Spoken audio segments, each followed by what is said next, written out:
જોતાં જ ખાવાનું મન થઈ જાય તેવા ટેમ્પટિંગ, એકવાર ખાશો તો વારંવાર ખાવાની ઈચ્છા થાય તેવા સ્વાદિષ્ટ અને મિનિટોમાં થાક નબળાઈને દૂર રાખી, સ્કિન હોય કે વાળ હોય પ્રશ્ન સોલ્વ કરી, હાડકાને લોખંડ જેવા મજબૂત રાખી, ડાયાબિટીસ કે વજન ઘટાડવામાં પણ લઈ શકાય તેવા પૌષ્ટિક લાડુ. તો ચલો આજના ટેમ્પટિંગ, ટેસ્ટી એન્ડ હેલ્ધી લાડુની રેસીપી શરૂ કરીએ. તો જેમના માટે પહેલી સામગ્રી લઈશું મગફળીના દાણા, જે શેકેલા છે, ફોતરા કાઢેલા છે અને હવે તેના અધકચરા ટુકડા કરવાના છે, જે લગભગ 1/4 કપ જેટલા લીધેલા છે. મગફળીની અંદર રહેલું કેલ્શિયમ અને ફોસ્ફરસ હાડકાને લોખંડ જેવા મજબૂત રાખે છે.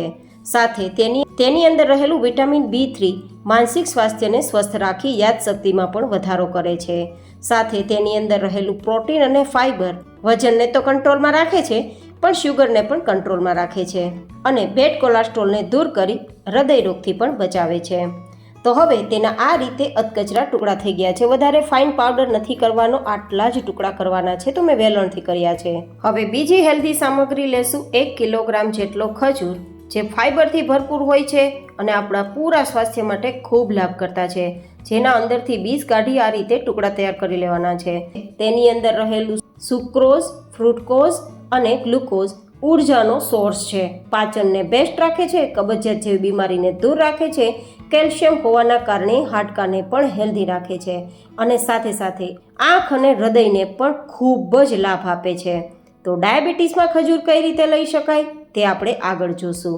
હવે આપણે એક હેલ્ધી પાવડર તૈયાર કરીશું, જેમના માટે આપણે 4 થી 5 ઇંચ જેટલો તજનો ટુકડો લેશું અને સાથે 4 નંગ જેટલી એલચી લેશું. આ બંનેનો જે પાવડર તૈયાર થશે ને, તે આપણી જે ખજૂરની મીઠાશ છે, જેના કારણે જો ડાયાબિટીસમાં આ લાડુ લેવો હોય તો એ ઝડપથી શુગર સ્પાઇક નહીં થવા દે. સાથે સ્વાદ તો આપશે જ અને સુગંધ પણ આપશે. સાથે પોષક તત્વો પણ આપને મળી રહેશે. હવે આ પાવડર મેં આ રીતે અધકચરો વાટેલો છે, જો કે વધારે ફાઇનની પણ જરૂર નથી. અને આ જે તજ છે તે શ્રીલંકન હોવાના કારણે આપણા લાડુની જે સુગંધ છે તે ખૂબ જ સારી આપશે. હવે આપણે આ પાવડરને અત્યારે સાઈડમાં રાખી દઈશું અને હવે જે આપણો ખજૂર છે ને, તેમાંથી માત્ર 300 થી 400 ગ્રામ જેટલો પેસ્ટ બનાવવા માટે મિક્સરમાં લેશું. બધો જ ખજૂર પેસ્ટ બનાવવો હોય તો પણ બનાવી શકો ને અડધો પણ તૈયાર કરી શકો. તેનું શું રીઝન છે તે હું આગળ બતાવીશ.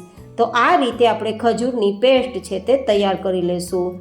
હવે આપણે ગેસ ફ્લેમ પર એક જાડા તળિયાવાળી કઢાઈ લેશું અને તેમાં લગભગ 2 ચમચી જેટલા પિસ્તાની સ્લાઇસ અને સાથે 1 ચમચી જેટલા ખસખસ લેશું અને આ બંને સામગ્રીને આપણે લગભગ અડધી મિનિટ માટે ધીમા ગેસની ફ્લેમ પર શેકવાનું છે. આ બંને સામગ્રી છે તે ખૂબ ફાયદા કરતા છે, પણ આપણે લાડુમાં કઈ જગ્યાએ તેનો ઉપયોગ કરવાના છે તે જોવા માટે તમારે વિડીયો પૂરો જોવાનો છે, કારણ કે ખૂબ જ ટેમ્પટિંગ લાડુ આનાથી તૈયાર થશે. તો હવે આપણે તેને શેકાઈ ગયું છે તો નીચે લઈ લેશું, કારણ કે ખસખસ શેકાતા બળવા લાગે છે, તો બળે નહીં તેનું ધ્યાન રાખવાનું છે. હવે તે જ કઢાઈની અંદર 2 ચમચી જેટલા કાજુના ટુકડા, 2 ચમચી જેટલા બદામના ટુકડા, 2 ચમચી જેટલા પિસ્તાના ટુકડા અને 2 ચમચી જેટલા અખરોટના ટુકડા લેશું. અહીંયા તમારી પાસે જે ડ્રાયફ્રૂટ્સ હોય તે લઈ શકો અને વધઘટ પણ કરી શકો. સાથે જે આપણે મગફળીના ટુકડા હતા ને તૈયાર કરેલા, તે 1/4 કપ જેટલા છે તે લેશું.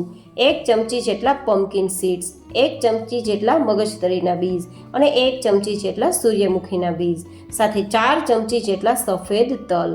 અહીંયા મેં જે બીજ લીધા છે તે બીજ તમારી પાસે ના હોય તો માત્ર તલનો ઉપયોગ પણ કરી શકો છો. સાથે આમાં અળસી ઉમેરવી હોય તો ઉમેરી શકો છો વધારે હેલ્ધી લાડુ તૈયાર કરવા માટે. હવે માત્ર 1 મિનિટ માટે ધીમા ગેસની ફ્લેમ પર શેકવાનો છે, જેથી લાડુમાં તેનો ક્રન્ચી ટેસ્ટ પણ મળે અને લાડુની સેલ્ફ લાઈફ પણ વધી જાય. આ બધા જ પ્રકારના જે ડ્રાયફ્રૂટ્સ છે અને જે બીજ છે તે કેલ્શિયમ અને ઘણા બીજા મિનરલ્સથી ભરપૂર હોય છે, જે હાડકાને ખૂબ મજબૂત બનાવે છે અને તેની અંદર રહેલું જે ઓમેગા 3 ફેટી એસિડ છે તે આપણા જે ગોઠણના દુખાવા સ્પેશિયલી છે, સાંધાના દુખાવા છે, તેમને મટાડવામાં પણ ખૂબ ફાયદા કરે છે. સાથે ખરતા વાળને અટકાવવામાં, ઇન્સ્ટન્ટ એનર્જી આપવામાં અને વિટામિન ઈનો સોર્સ હોવાથી આપણી જે સ્કિન છે તેને એકદમ ગ્લો કરી એન્ડ ચમકાવવાનું કામ કરે છે. સાથે તેની અંદર રહેલ એન્ટીઓક્સિડન્ટ હૃદયને પણ મજબૂત રાખે છે અને હાર્ટ એટેક જેવી બીમારીઓથી પણ દૂર રાખે છે. હવે 1 મિનિટ પછી આ બધા જ નટ્સ એન્ડ સીડ્સ શેકાઈ ગયા છે, તો લાડુને વધારે હેલ્ધી તૈયાર કરવા માટે 4 ચમચી જેટલું ટોપરાનું છીણ ઉમેરીશું. સાથે ઉમેરીશું તેમાં 1 ચમચી જેટલા ખસખસ, જે આપણે કુદરતી રીતે જ પેટને ઠંડક આપે છે અને મગજને શાંત રાખે છે. ઘણા બધા લોકોને એ પણ પ્રશ્ન થતો હશે કે આ બધા જ જે ડ્રાયફ્રૂટ્સ લીધા છે તે આપણે મોંઘા ના પડે? મારા ખ્યાલ પ્રમાણે આ બધા જ બીજ છે તે દવા કરતાં સસ્તા છે અને એટલા જ પ્રમાણમાં લીધા છે કે તમે લોકો આ બીજનો ઉપયોગ કરી શકો. જો કે મેં ઓપ્શન પણ દીધા છે કે તમારી પાસે બધા જ જે નટ્સ એન્ડ સીડ્સ ના હોય તો જે મળે તે લઈ શકો છો. કાંઈ ના મળે તો છેલ્લે મગફળીના બીજ અને તલથી પણ આ વેરાયટી તૈયાર કરી શકો છો. હવે શેકાઈ ગયા છે તો તેને નીચે લઈ લેશું. હવે તે જ કડાઈની અંદર 2 ચમચી જેટલું ઘી ગરમ કરીશું. હવે તેની અંદર 6 થી 7 નંગ જેટલા અંજીરના ટુકડા, 2 ચમચી જેટલા કિસમિસ અને જે ખજૂરના ટુકડા લીધા છે તે અને જે પેસ્ટ લીધી છે તે બધું જ ઉમેરી દેવાનું છે અને બધું જ આ રીતે ભેગું ના થઈ જાય ત્યાં સુધી ધીમા ગેસની ફ્લેમ પર શેકવાનું છે. અહીંયા જે આપણે પેસ્ટ લીધી છે ને તે લાડુને એકદમ સરસ બધું જ બાઇન્ડિંગ કરવામાં હેલ્પફુલ થશે અને જે ટુકડા લીધા છે તે લાડુને એટ્રેક્ટિવ લુક તો આપશે પણ સ્વાદ પણ સરસ આપશે. આપણે બધા જ જાણીએ છીએ કે ખજૂર છે ને તે મીઠો હોય છે, તો ડાયાબિટીસમાં કઈ રીતે લઈ શકાય? ખજૂરની અંદર રહેલ ફાઇબર, પ્રોટીન અને બીજા મિનરલ્સ જે ડાયાબિટીસમાં શુગરને ઝડપથી સ્પાઇક નથી થવા દેતું અને બીજું કે ડાયાબિટીસની અંદર આંખ, હૃદય અને હાડકાની બીમારી ઝડપથી થઈ જતી હોય છે. તો આ 3 બીમારીને એ થતાં રોકે છે. જો તમારું ડાયાબિટીસ કંટ્રોલમાં છે અને તમે 2-3 દિવસે એકવાર આ ખજૂરનો લાડુ ખાવા માંગો છો તો ખાઈ શકો છો, પણ શરત એ જ છે કે આ લાડુ તમારે સવારમાં ખાવાનો છે, બપોર પછી ખાસ કરીને રાત્રે સૂતી વખતે નથી ખાવાનો. અને જે લોકોને વજન ઘટાડવામાં પણ જો આ લાડુ લેવો છે તો પણ લઈ શકે છે, કારણ કે ફાઇબર ભરપૂર હોવાના કારણે પેટ ભરેલું રહેશે અને પરિણામે લાંબા સમય સુધી ભૂખ નહીં લાગે અને પરિણામે વજન પણ કંટ્રોલમાં રાખવામાં હેલ્પફુલ થશે. પણ શરત એ જ કે મેં આગળ બતાવ્યા પ્રમાણે સવારના સમયે જ લાડુ ખાવાનો છે. આ લાડુની સાથે આપણે એક સરસ મજાનો જે મેં બતાવ્યા પ્રમાણે પાવડર મિક્સ કરવાનો છે, તજ અને એલચીનો. તો જે આ લાડુ મીઠા હોવા છતાં પણ શુગરને કંટ્રોલમાં રાખવાનું કામ કરશે, કારણ કે ઝડપથી સ્પાઇક નહીં થાય. તો હવે આ બધી જ સામગ્રીઓ સરસ ભેગી થઈ ગઈ છે, શેકાઈ ગઈ છે, પાવડર પણ મિક્સ થઈ ગયો છે. તો હવે જે શેકેલા નટ્સ એન્ડ સીડ્સ છે તે પણ ઉમેરી દઈશું. નટ્સ, સીડ્સ અને ડેટ્સથી તૈયાર થયેલ અને સાથે જે આપણે સ્પેશિયલ પાવડર ઉમેરેલો છે તેનાથી તૈયાર થયેલ આ લાડુ એટલો બધો સ્વાદ આપે છે, સાથે એટલા બધા પોષક તત્વો તેમાં છે કે તમે વાત ના પૂછો.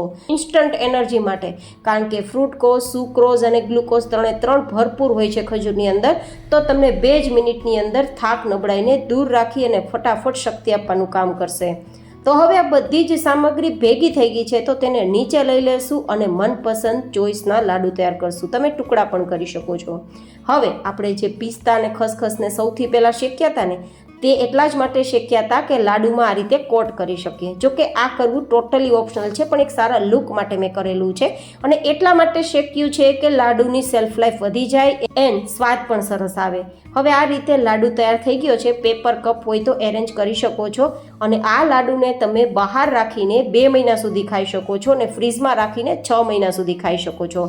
આ લાડુ ખાવાથી તમને શું શું લાભ થઈ શકે છે તે બતાવવા માટે જ હું હંમેશા દરેક સામગ્રીમાંથી તમને શું મળી શકે છે તે પણ બતાવતી હોઉં છું. ફરી મળીશું એક નવી જેન હેલ્ધી રેસીપી સાથે. ત્યાં સુધી stay healthy and stay happy.